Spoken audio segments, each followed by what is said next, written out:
Welcome to ABC Behavior Training's podcast, where our goal is disseminating the science of ABA to everyday behavior analysts.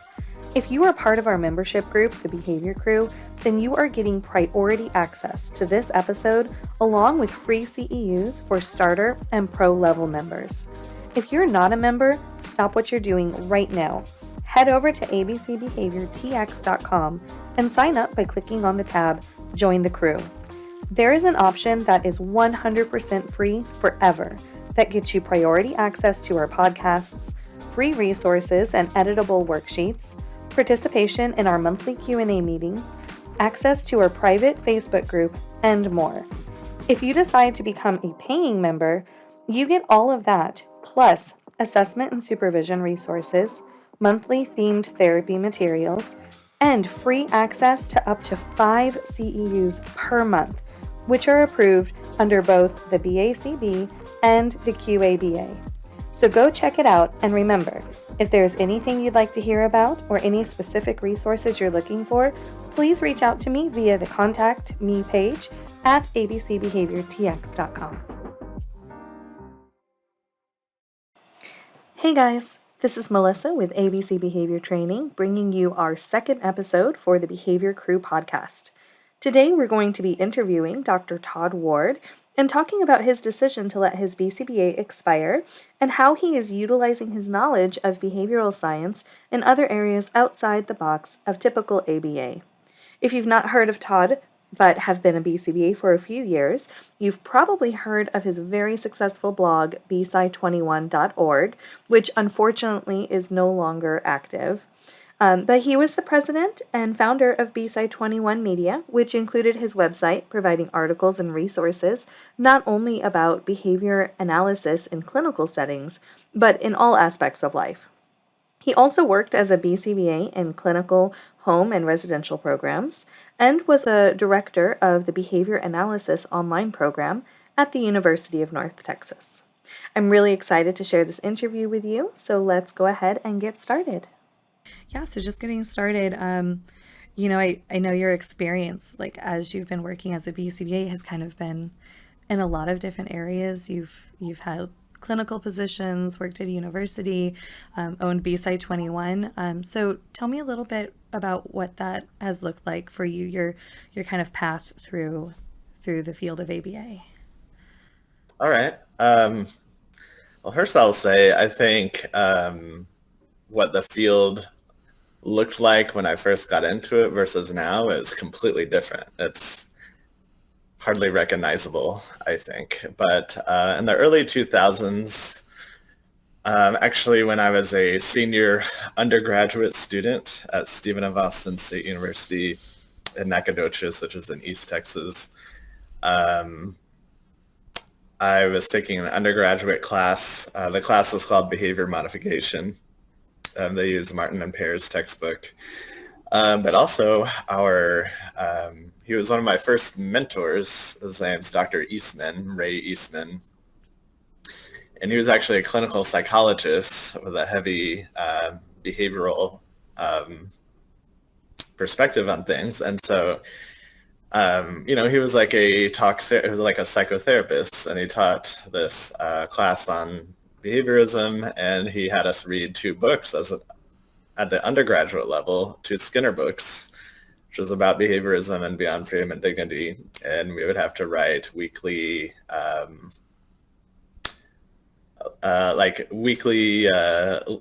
little commentaries about what we were reading. And so that was really my first real exposure to the field, is reading Skinner as an undergrad. And so I was just really grabbed by his, Skinner was basically saying in those books, like, of course, Skinner was also writing like in the Cold War era and at a different time, but his message was basically like, look around the world.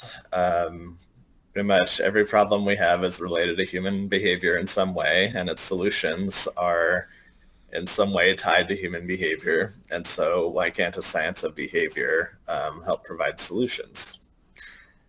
If I had to sum up his message in like a sentence or two, that's basically what he was talking about. And then he went on to talk about this thing called a technology of behavior, which is like, he's basically referring to applying systematic principles of behavior to the world around us.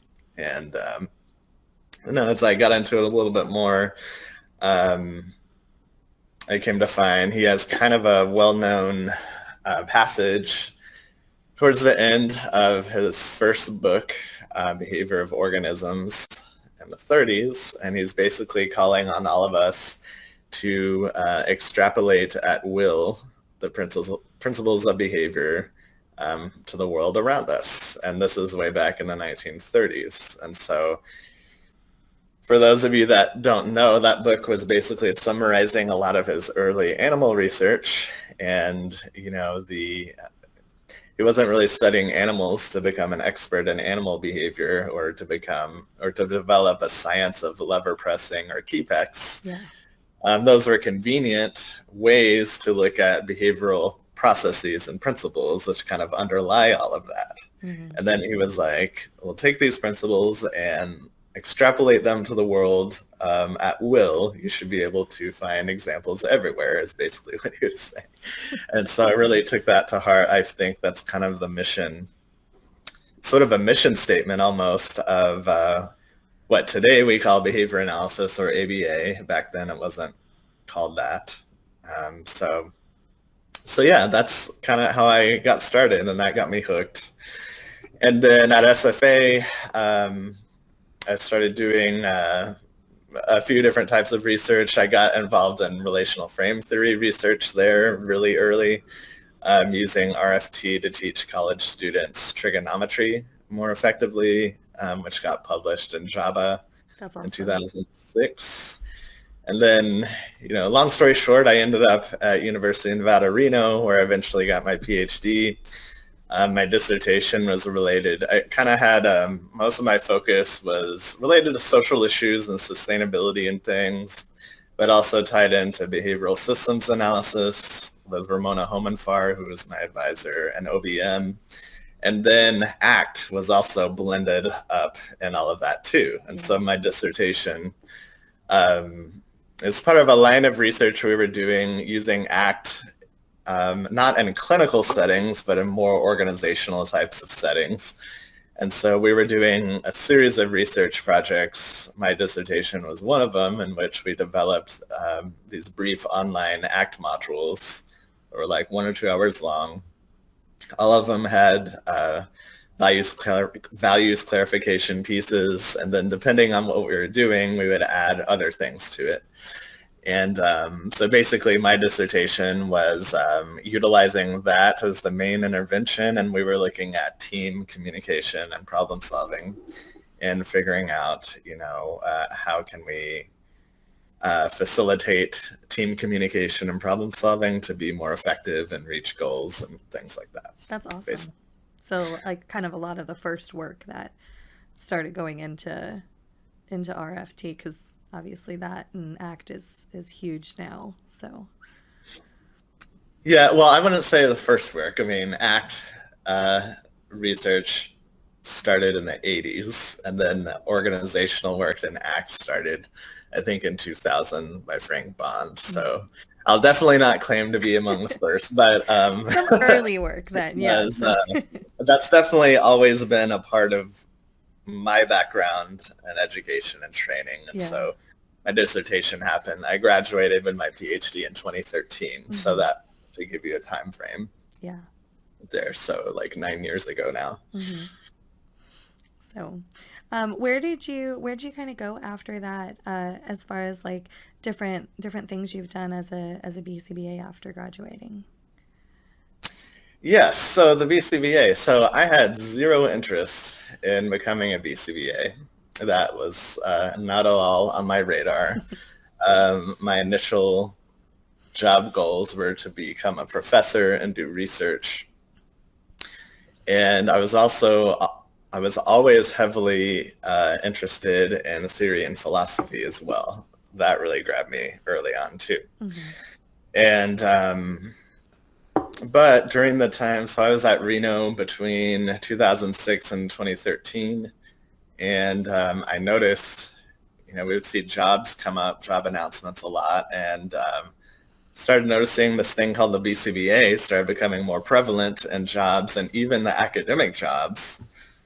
So at that time, I made the decision to start getting some clinical experience because I had absolutely no clinical experience. So at UNR at the time, I don't know if they still have it, but they had a couple of clinical places. The one that I worked at for a while was called PATH. It's an acronym, PATH, and it was basically a day center at a state-supported facility in Reno where adults of various disabilities and diagnosis would come to the center during the day, and grad students would work there for stipend and practicum, and it was supervised by a faculty there. And so I remember the very first day I worked there, there was a 55-year-old, I think he was 55 at the time, year-old man.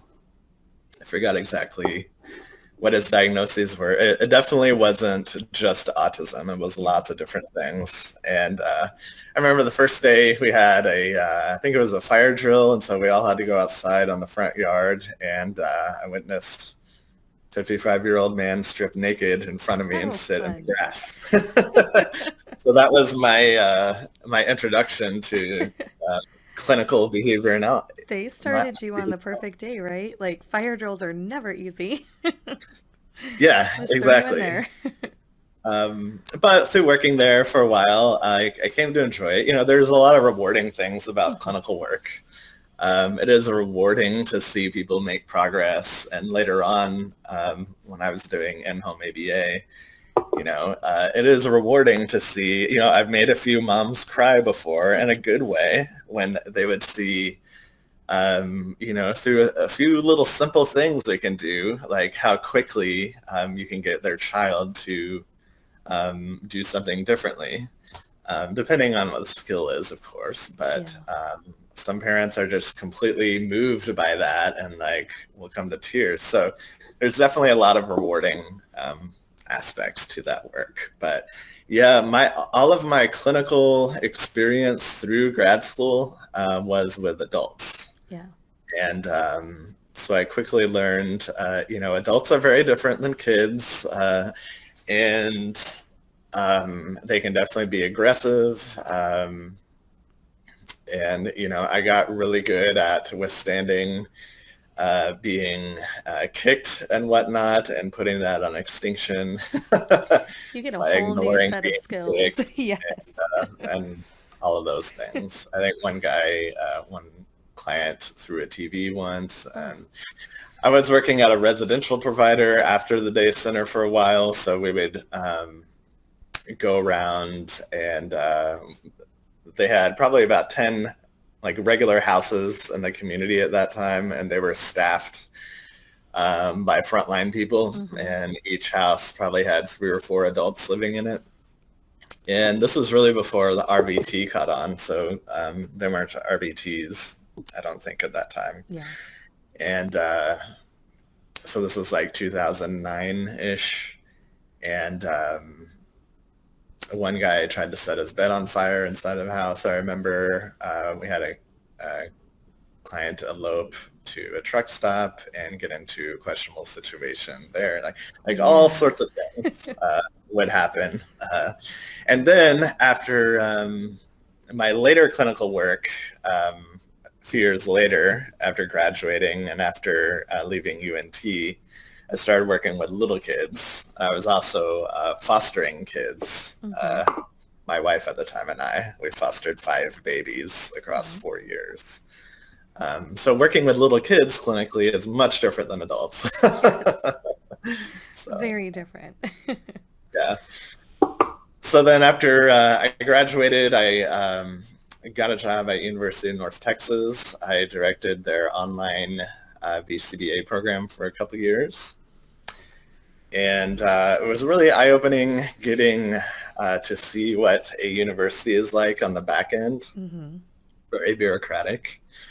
I think this is the case with all state universities. And it was honestly really eye-opening. Like, I came to better understand why tuition is so high, I think. And I saw some things there.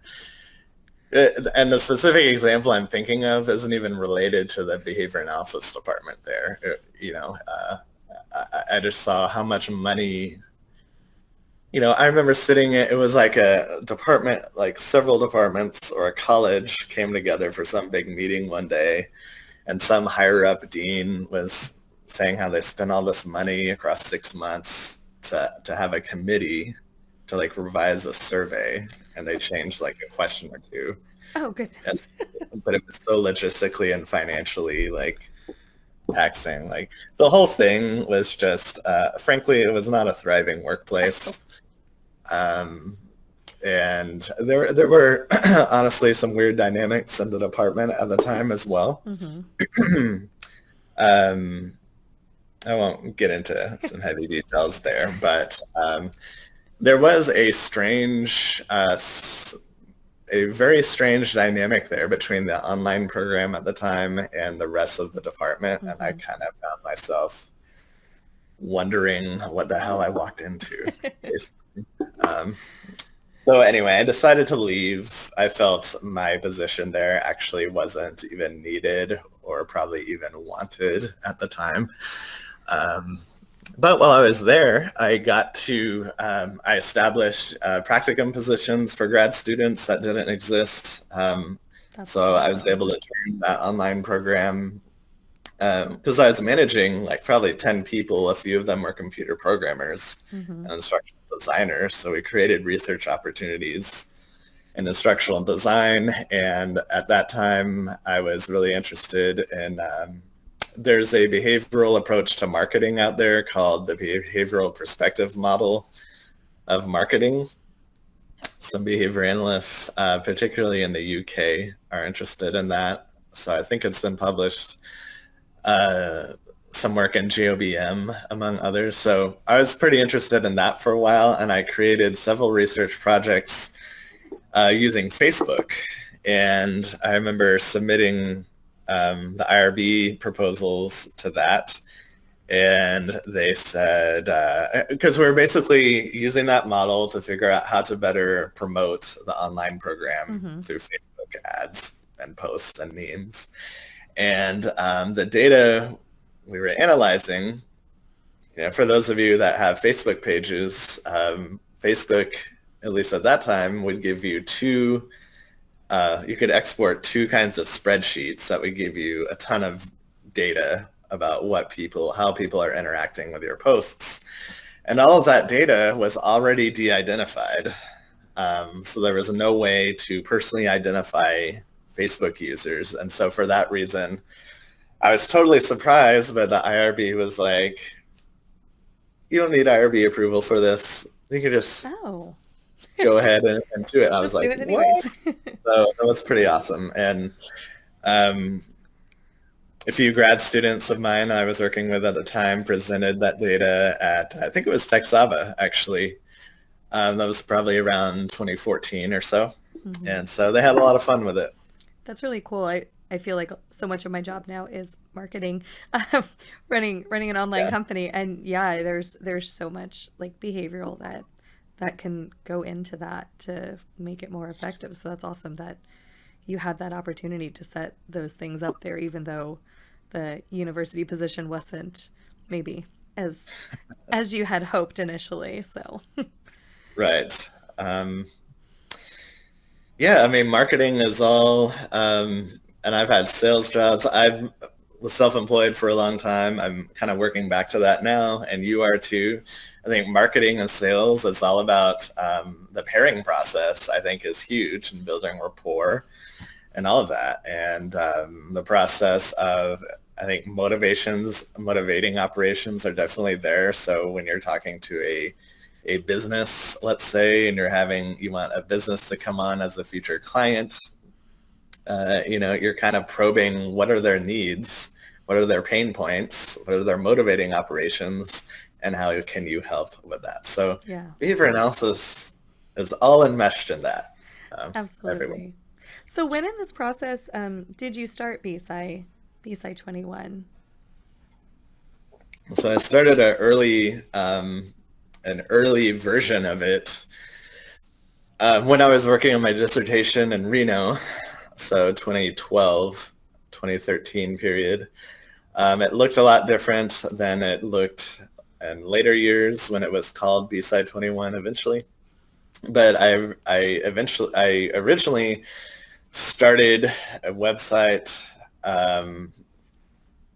just as a way for me to talk about things happening in the world using language that did not have to be stuffy academic research language that only a certain small group of people can understand. So I wanted to talk about the things I was interested in and incorporating my background and training, Mm-hmm. but do it in a way that resonates with way more people out there. Yeah. And so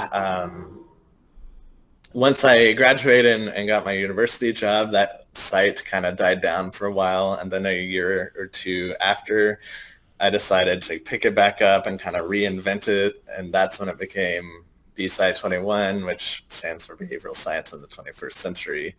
And then over the next year or two, I was just building it up. And the first revenue source was selling ads. So I directly reach out to mainly ABA companies and selling advertising on the site. And then from there, it grew into building websites for other companies, mainly through WordPress. And then we were doing content marketing, so writing articles that would promote other people as well. And it kind of organically grew out of that, and it kept building up on the side. And eventually, after being very frustrated with a certain clinical ABA company at the time, I decided to finally cut the cord from my steady paycheck, and I went all in being self-employed. And it was the scariest and most exciting thing I've ever done. And eventually, when COVID came, for a variety of reasons, I shut it down. And but for me personally, being self-employed is definitely there's nothing quite like it. I think that's, for me, that's definitely where a lot of my reinforcers lie. And so these days I'm trying to work back to that. Yeah. Well, I think I speak for many BCBAs that were credentialed when you had your website going, is that we are very sad that it's gone. I just went on I Googled it, and like the Facebook post is still there. And even like a couple of months ago, somebody posted like, hey, what happened? What happened to the Yeah. website? I'm like, yep. Yep. It was an awesome resource. So that's still amazing that you kind of pulled something together, and something that was so well known by so many of us in the field that we really looked forward to. So that was awesome. You Yeah. were able to do that and have And I that. do appreciate a lot of people kind of reached out to me when they realized it was gone. But there was a few personal reasons that were going on in my life at the time. And to be honest, where I was at that point, and that was also in the middle of lockdown, um, it honestly felt like, for where I was at that point, it felt like a relief Yeah. to have it gone. Yes. I know that's not going to make sense to a lot of people, but that's okay. It's still a lot of work doing that. It was So just something that I needed to let go at that time. yes. Well, But we can respect but that. these days, and I think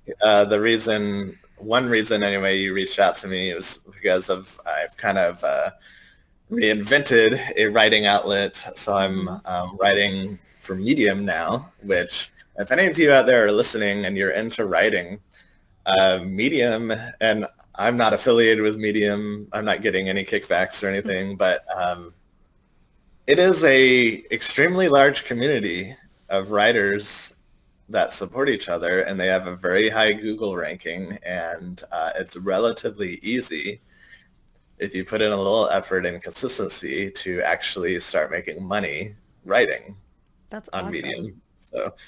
Um, so what I'm doing there these days, it's not explicitly behavior analytic. It's much more, my focus is definitely just more the public.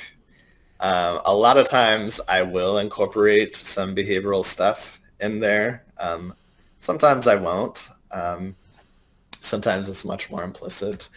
But a lot of the things, sometimes I just write about life experiences. Like I think, one of my first was titled, The Day My First Foster Child Left Us, and kind of walked through the pain, the emotional pain of seeing a little child that we had for 9 months and hoped to adopt, be put in a car and driven away. Wow. But another way I'm approaching the writing, 'cause writing has always been a strength. I built a business off of it. Um, Another way that I like to think about writing, even though sometimes the words that I'm writing may not be behavior analytic, the process of writing can be approached from a behavioral framework, because what you're doing as a writer, so an article is a behavioral product, and ideally you want this stimulus you're creating to evoke some sort of emotional reaction on a reader. Yeah.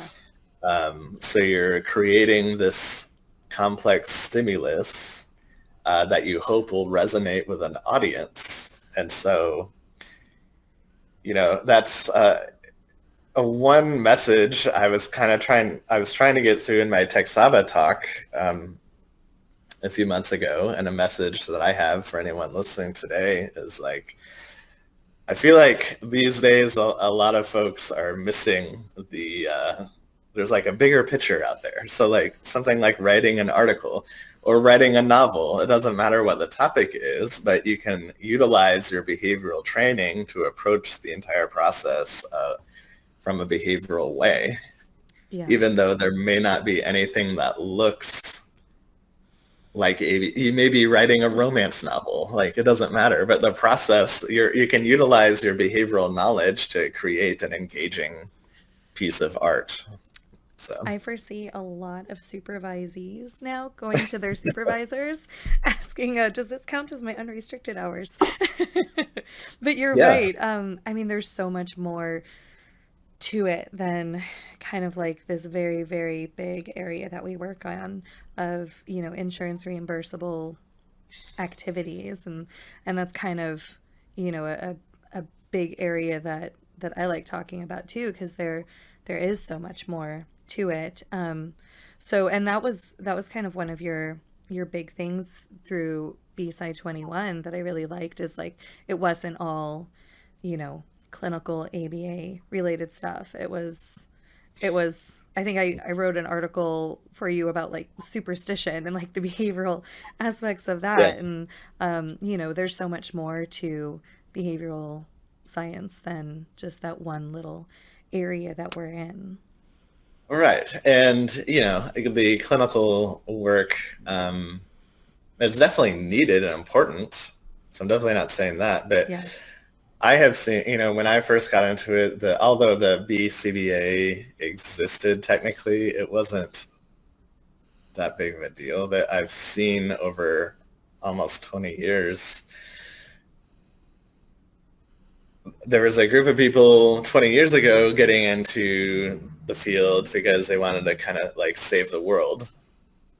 And now the field looks completely different. And, if you just look like something I put in my Texaba talk, there was a survey out there about employment and BCBAs, and like 80% of them work in autism. Hmm. So it's no secret the field has kind of become an autism treatment field, which again, treating autism is definitely important and needed, but it's like a completely different field now, and I don't recognize it.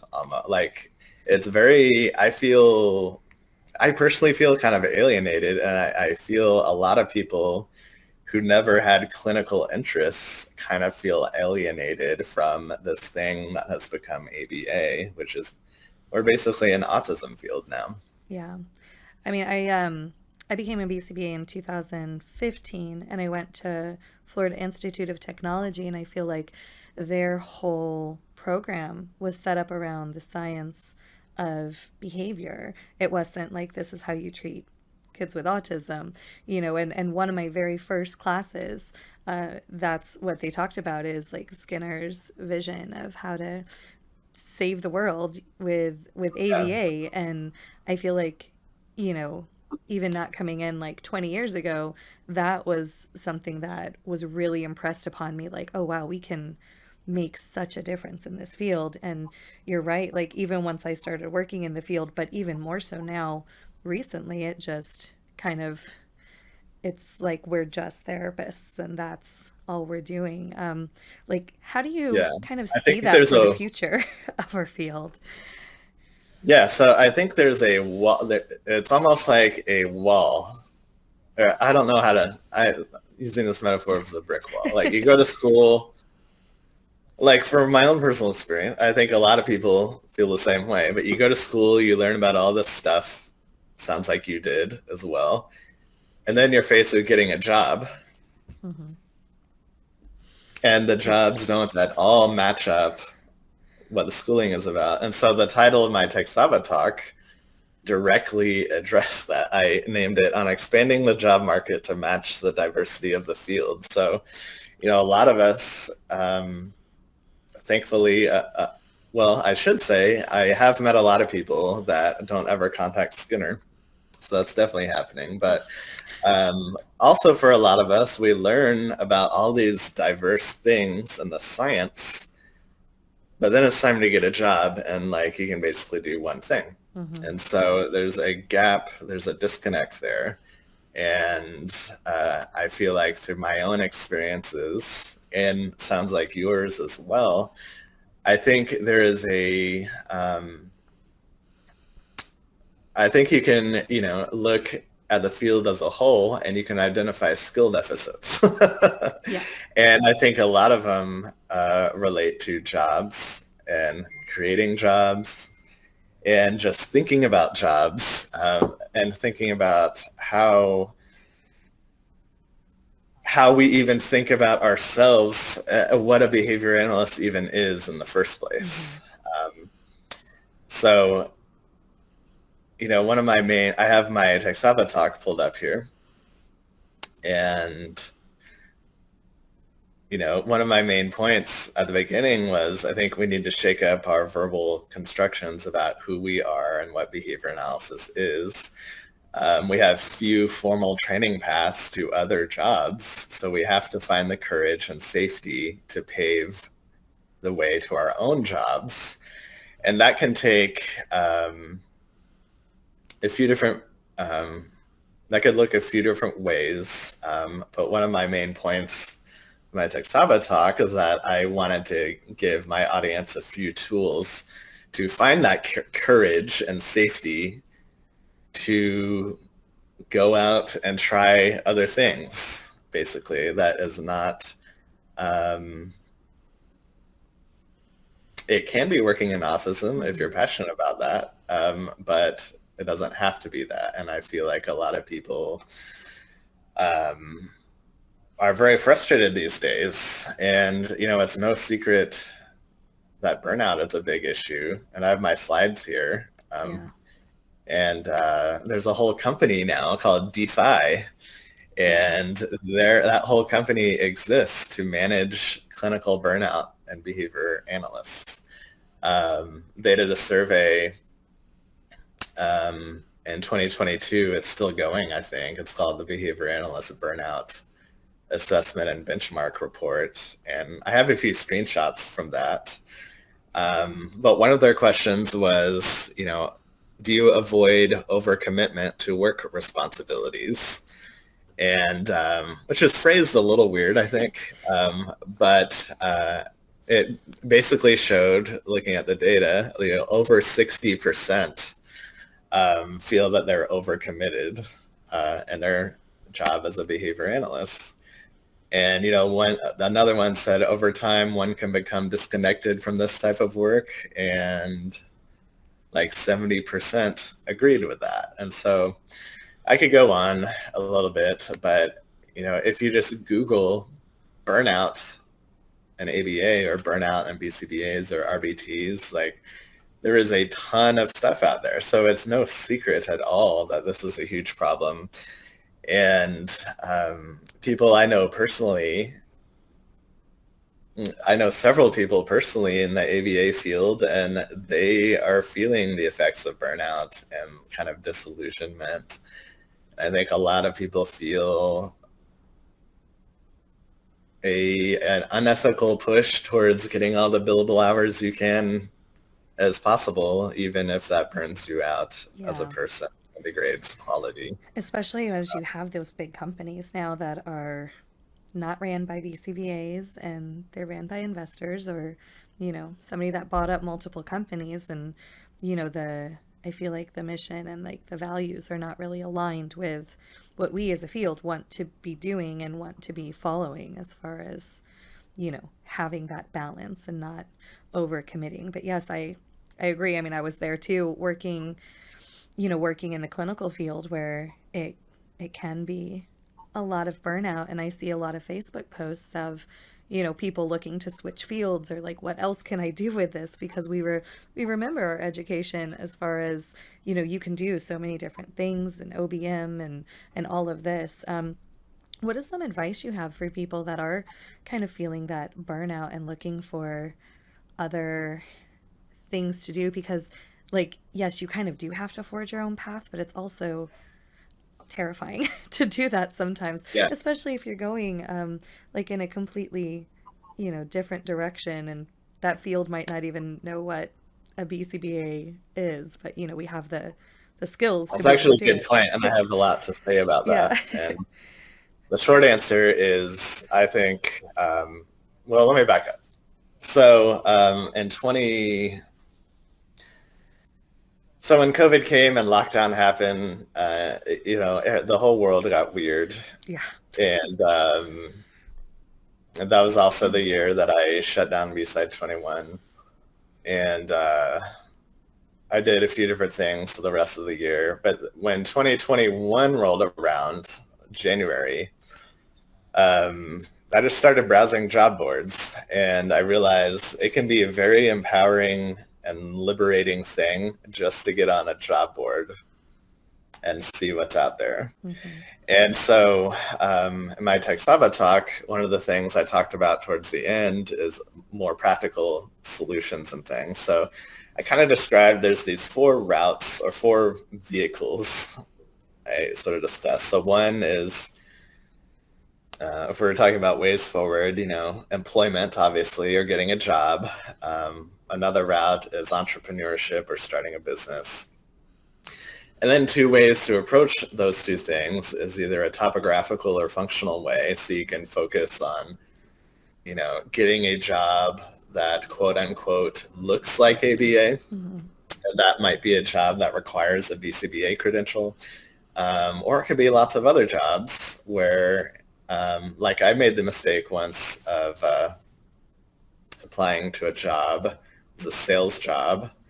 Um, and I made the mistake of submitting my curriculum vitae and putting BCBA-D on there. And it was a huge distraction. It wasn't even, I learned the hard way, because you mentioned BCBA a second ago. And so a tip I would have is the BCBA credential can be a huge distraction if it's not actually, like most people don't know what a BCBA Yeah. is. I think it's definitely, of course, it's relevant in the clinical space and for billing insurance, but if you start thinking a bit more creatively, it's just going to kind of be a distraction, I think. Hmm. Um, so I think people should do a few things when they're thinking about this. I think you should do a great deal of sort of personal reflection, because it can be hard, I think, because I think putting in the work to get that credential or any credential, you kind of feel obligated in a way to stick with it, or like, oh, well, I have this, so I have to do these things because I have these letters. And even with me, like as a PhD, for example, there's that too. Like, well, I'm a PhD, so that means I have to be doing these certain things. And it can be a real struggle to get past those expectations. In ACT, you might call that pliance, a type of rule-governed behavior. That's more based on other people's approval. Yeah. Right. And I've gone through that. It's hard to get over that. That's a real obstacle. But some things to think about is, first, think about, why did you get into behavior analysis in the first place? Was it to make a lot of money? Was it to help kids? Was it to save the world? Was it to improve the workplace? It could be a lot of different reasons. If it's to make money, there's jobs out there for BCBAs that are paying six figures for just managing, managing a BCBA caseload. Yeah. Think about your professional strengths. Is it research, assessments, interventions? Is it pairing? Is it staff training? Is it business development? It could be anything because it's all behavior. And then what are your personal strengths? Is it sports? Is it cooking? Is it art, being creative? Is it finance? Like one of my huge interests, which I was just doing earlier today, is stock trading. And if you look at the stock market, that's basically a time series graph. If you look at any stock, it's a time series graph that actually represents two competing groups of people, buyers and sellers at different price ranges. And so you have massive amounts of behavior occurring over time. So again, that's one outside the box way to look at other things. Also think about, what kind of lifestyle do you want? Is work-life balance really important to you? For some people, they're just workaholics. Yeah. White collar versus blue collar work. So office job versus more physical jobs. I came to realize that though I'd prefer to be self-employed, if I do need to be an employee, I am actually much happier at a physical job, a job that I'm not tied to email 24 hours a day, for example. Yes. And so part of this, we talk about hitting this wall with jobs and this narrow path for jobs right now, which is kind of controlled by this credential.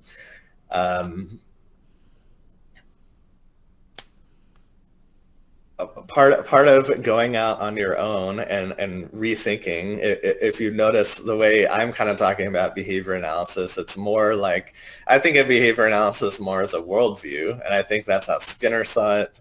And he's not focusing so much on techniques, right? He wasn't trying to become an expert on lever presses. Yeah. It's the behavioral process. So the process of reinforcement, the rate of behavior increases over time if it's met with reinforcement. Well, that can look a variety of different ways. And so this formless idea, basically, and that can really, you can take that framework, the idea, what I was talking about if you're writing an article or a book, it doesn't have to look like behavior analysis or mention it, but you can incorporate it into the process of writing. Or at the beginning of my Tech Saba talk, one thing I did for a while, I tried to monetize my photography hobby. So I got into a lucky situation where this promotional group had me started doing live music photography for local bands and metal bands playing at a place in Deep Ellum for a while. And so I did that for a while. And at the beginning of my Tech Saba talk, I showed some of the pictures of these that I took from these metal shows. And I was like, this is behavior analysis. And I purposely did that to shake up people's thinking because at first glance, a lot of people even listening to this are probably like, well, that's not behavior analysis. Like, where's your token board? Where's your paired Did choice? you do a VB map? Where's your graphs? But like a part of photography is there's a very famous award-winning photographer. He's dead now. His name's Henry Cartier-Bresson, and he had the idea of capturing the decisive moment, right? So again, I'm a creative person. So in photography, you're creating a stimulus, and you want the stimulus to have an emotional reaction on viewers or an audience. And so part of photography or live music photography or other types where you're not posing someone, you're watching them, you're observing their behavior, you're trying to capture a specific behavioral instant Mm-hmm. that will have a reaction to those who look at your pictures. So I think a lot of us these days are kind of the way a lot of people I think about ABA has become very procedural based, like a bag of tools kind of a thing. Yeah. Whereas the way I'm talking about it is very much more formula, like you can find it anywhere and you got to kind of shake up your thinking a little bit. And really think of how to apply it because yeah, I mean it's everywhere that there's behavior. I mean, Yeah, we can be useful.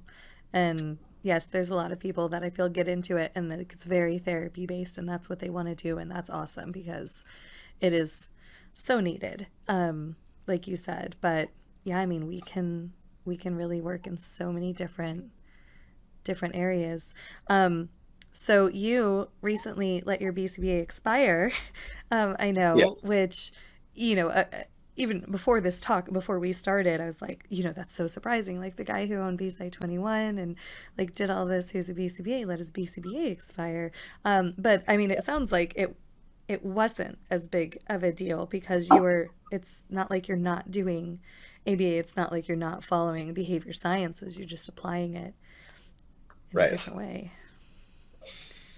So, Yeah, I mean I mean it's not valuable to me is the reason why I let it go. It became annoying. Honestly, the only reason I was keeping it for the past few years is, well, for my business, I was selling CEs for a while.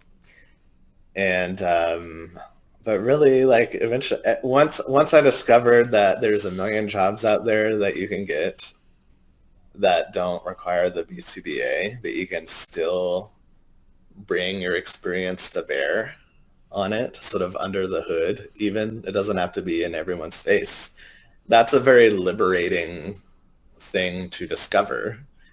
And so really after that happened, I was like, well, there's no real need. I don't want to do any of the jobs that I see that require the BCBA credential. yeah. To be perfectly honest with you, even the academic jobs, they're all related to training clinicians, and I am just not interested in any of that. Though again, it is important and needed. It's not where my reinforcers are, Yeah. and so um, ha- it really like it's a great exercise just to get on a job board. Think about your own personal interests. Don't think about yourself as a BCBA or a PhD or whatever. Just approach it as a person who likes certain things, who may be good at certain things, and get creative with it. And you'll probably be surprised at what you find. Like for me, for a while, one of my strengths, and I even started doing this when I ran the UNT program, is business development and sales. So actively reaching out to potential customers or clients or companies and start that whole prospecting process. So for a while, I got a job. I became part of the solar energy industry and had a sales job trying to promote solar energy. Mm-hmm. And I did that for a while.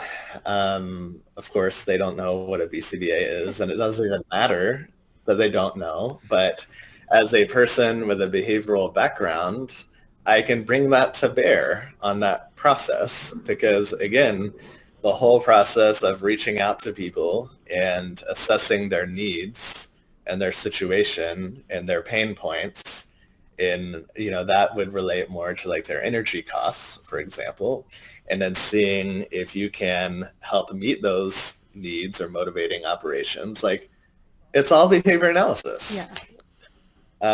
And that's the point I'm trying to get across. There are a lot of people who also see things this way, but I think a lot of people might not, or they might, and they need a little bit of encouragement to go there. And I eventually decided to move on. That particular job wasn't the right fit for me. So I started working with a company that was working with organizations to improve corporate culture through a particular type of software they developed that was very much in line with my background in looking at an OBM and communications, like in my dissertation and whatnot. And I did that for a while. I'm much more comfortable reaching out to businesses, whereas the solar thing was more like reaching out to individual, like residential folks. So the business approach was definitely more my angle. And I was very, the guy, I won't mention names or companies, but I remember the guy who owns that company.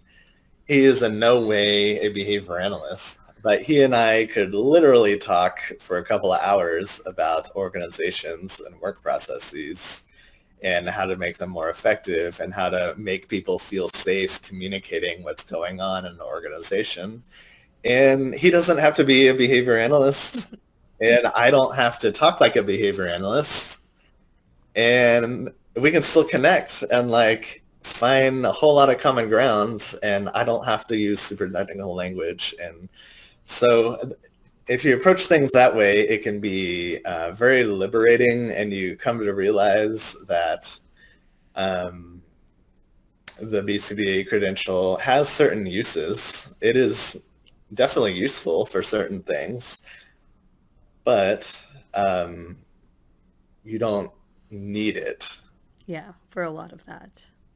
For a lot of things. And if you want to do other things, I think part of it is just kind of gathering my thoughts earlier. I think part of it is just valuing yourself enough as a person to do what makes you happy, and to try and break out of that mold of, well, I have these letters behind my name, and so that means I'm stuck doing a certain type of job, even though I'm riddled with anxiety and exploring sleep meds because I can't sleep at night and I'm working 80 hours a week. Yeah. I'm kind of stuck doing this one thing. Well, you're not stuck, actually.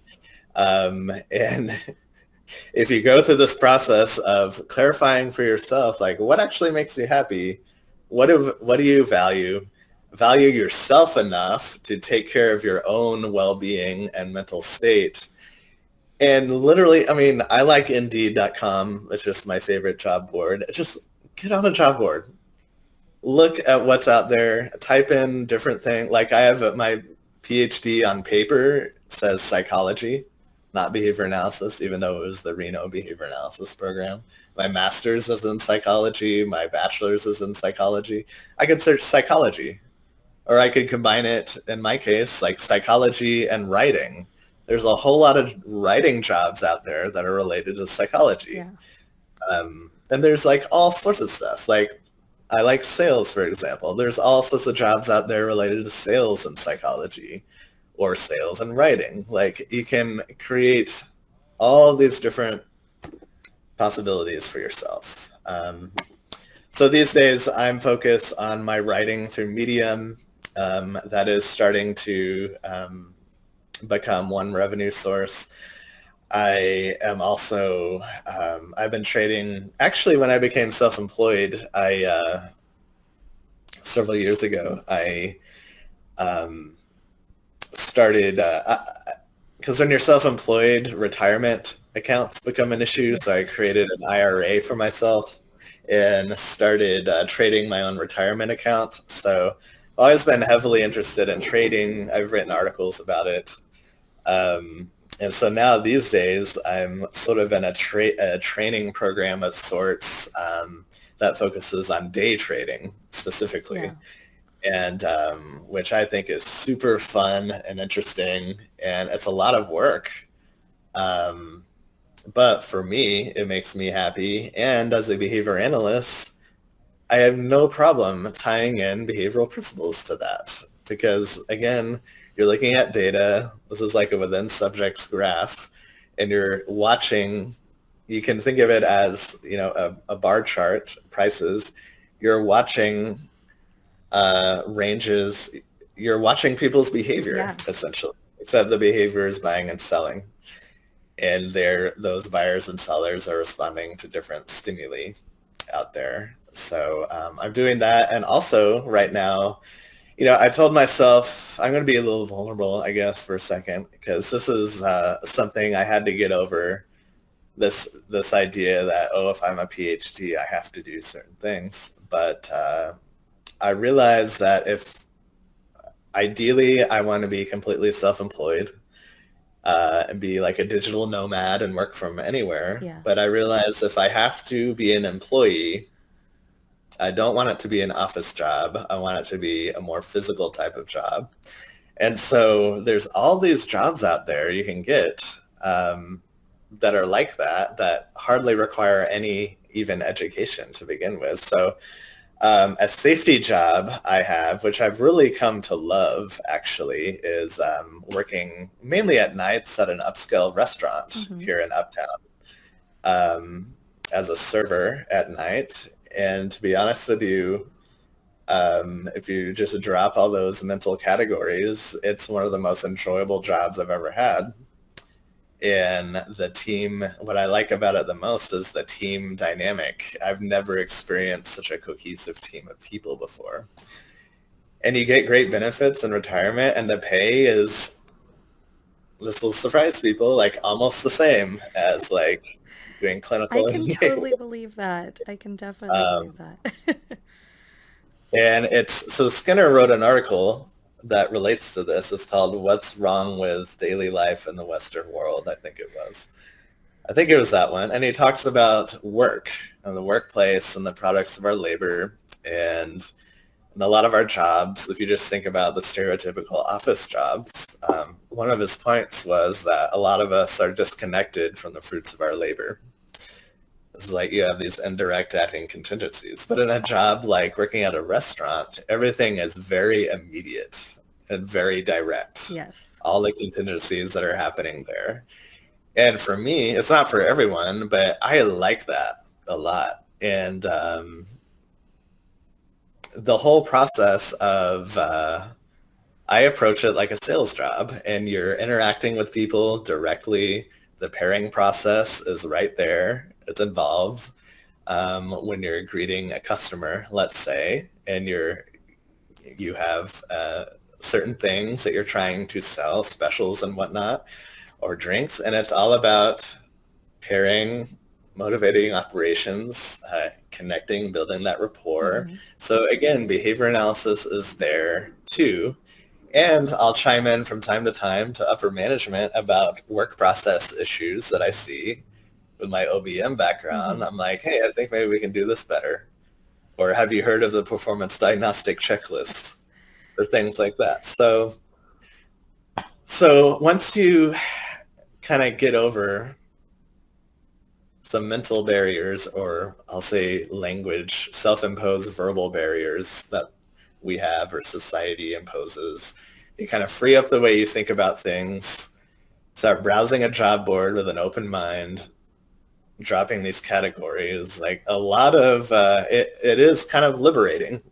And of course, for me, I'm specifically taking the entrepreneurial path. So Yeah. as you know, like a common path to that is you have a safety job, Mm-hmm.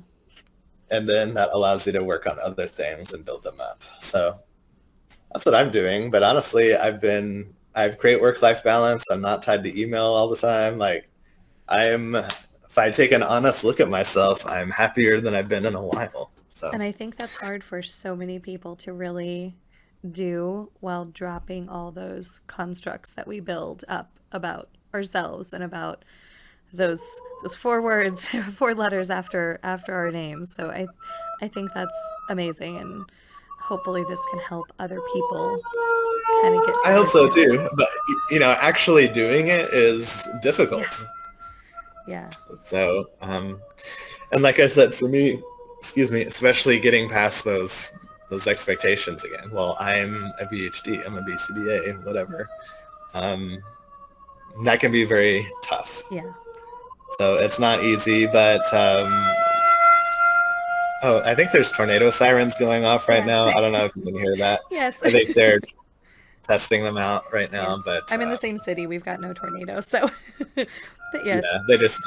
like to do that. Oh yeah, it's 12 o'clock. That's why 12 o'clock once So, a but week. my aim here is just to kind of give people a little bit of inspiration, like different things to think about, and provide some ideas on how to maybe create some safety to pursue other things. Yeah.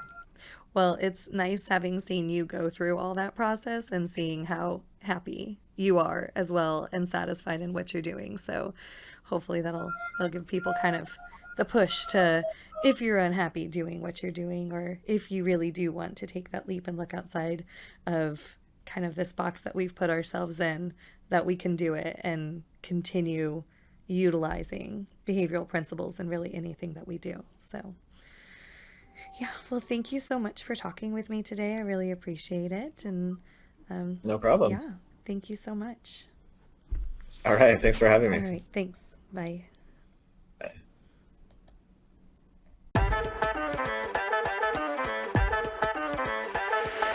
Thanks for joining me today. Remember, if you are interested in getting CEU'S for this podcast, head on over to abcbehaviortx.com and you can purchase podcast CEU'S individually under the Products tab, or become a member of the Behavior Crew and get 2 podcast CEU'S per month for free for all paying members. Be sure to contact me with any questions or suggestions, and I'll see you again next time. Have a great week.